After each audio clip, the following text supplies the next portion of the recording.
Pagkatapos magkwento ni Jesus, nagpatuloy siya sa paglalakad at nanguna sa kanila papuntang Jerusalem.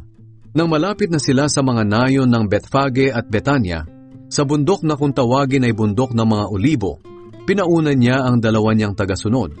Sinabi niya sa kanila, "Pumunta kayo sa susunod na nayon. Pagpasok niyo roon, makikita ninyo ang isang batang asno na nakatali. Hindi pa ito nasasakyan ng kahit sino. Kalagan ninyo at dalhin dito. Kung may magtanong kung bakit ninyo kinakalaga ng asno, sabihin ninyong kailangan ng Panginoon." Kaya lumakad ang dalawang inutusan at nakakita nga sila ng asno ayon sa sinabi ni Jesus.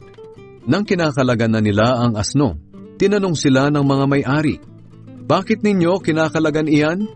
Sumagot sila, "Kailangan ito ng Panginoon." Dinala nila ang asno kay Jesus at isinapin nila ang kanilang mga balabal sa likod ng asno at pinasakay si Jesus. Habang nakasakay siya sa asno papuntang Jerusalem, inilatag ng mga tao ang kanilang mga balabal sa dadaanan niya. Nang pababa na siya sa bundok ng mga olibo at malapit na sa Jerusalem, nagsigawan sa tuwa ang lahat ng tagasunod niya at nagpuri ng malakas sa Diyos dahil sa mga himalang nasaksihan nila. Sinabi nila, "Pinagpala ng Panginoon ang haring kanyang ipinadala. Mayroon na tayong magandang relasyon sa Diyos.